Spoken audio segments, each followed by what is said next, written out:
এই রাষ্ট্রের আসলে সংকটটা কোথায়? কিন্তু কোথায় যেন সেই স্বস্তিটা নেই। এই যে তরুণরা কিন্তু পরিবর্তন চায়।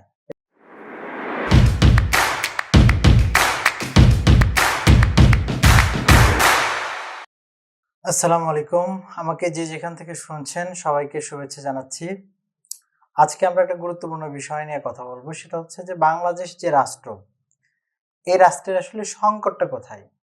সবার মধ্যে একটা হতাশা, সবার মধ্যে একটা কেমন যেন একটা অনিশ্চয়তা। সবাই একটা পরিবর্তনের স্বপ্ন দেখতো। মনে করতো যে আ স্বৈরাচার শেখ হাসিনা সরকারের পতনের পরেই একটা স্বস্তি আসবে। কিন্তু কোথায় যেন সেই স্বস্তিটা নেই। আসলে সংকটটা কোন জায়গায়?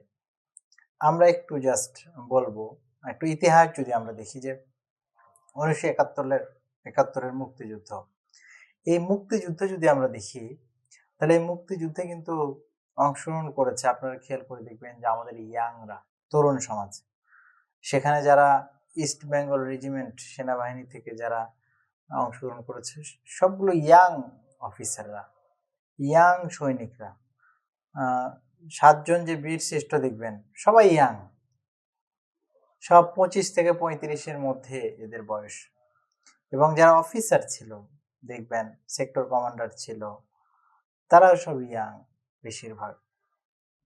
এবং সিভিলিয়ানদের ভিতর যারা সরাসরি ট্রেনিং নিয়েছে, মুক্তিযুদ্ধ করেছে, এরা ইয়াং। আর বিরোধিতা যারা করেছে, যারা বেশি বুঝত, তারা দেখবেন যে সব হচ্ছে মানে বয়স্করা। যাই হোক, এই যে তরুণরা কিন্তু পরিবর্তন চায় এবং তরুণরা যে কোনো ধরনের পরিবর্তনের সংগ্রামে কিন্তু তারা ঝাঁপিয়ে পড়ে, তারা জীবন দেয়। এটা ৭১-এর আগেও আমরা দেখেছি, ৭১-এর পরেও আমরা দেখেছি, সর্বশেষ ২৪-এর গণ অভ্যুত্থানেও আমরা দেখেছি। জীবন দিয়েছে একবারে ইয়াংরা।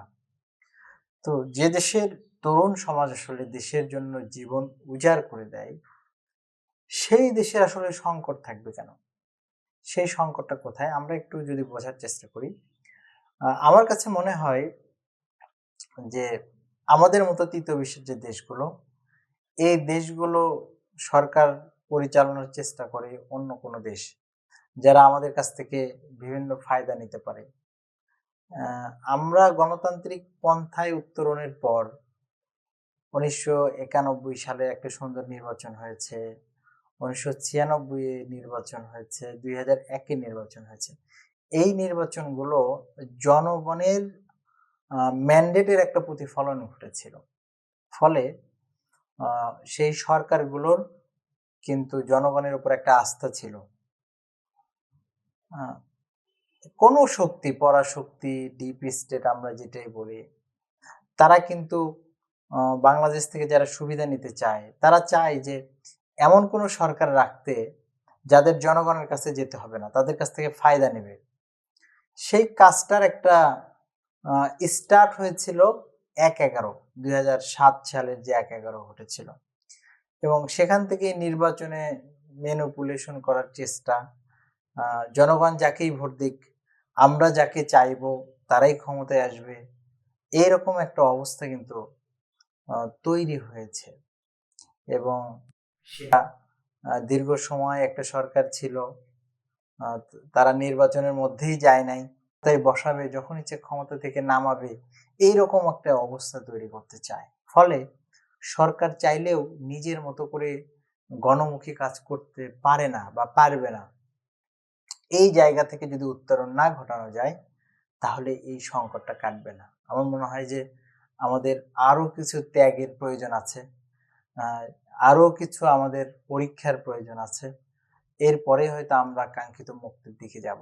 এবং আমাদের লড়াইটা, বেঁচে থাকার যে লড়াইটা, এটা কিন্তু একটা পর্যায়ে করে থেমে যেতে হয় না, এই লড়াইটা চালিয়ে যেতে হয়। আমরা মনে হয় যে আমরা যে লড়াইটা আমাদের পূর্বপুরুষরা করে গিয়েছেন, আমাদের ২৪-এর অভ্যুত্থানে যে লড়াইটা হয়েছে, এরকম লড়াই আমাদের জারি রাখতে হবে। এই লড়াইটা জারি না রাখতে পারলে আমরা এই সংকট থেকে উত্তরণ ঘটাতে পারবো না। ধন্যবাদ সবাইকে।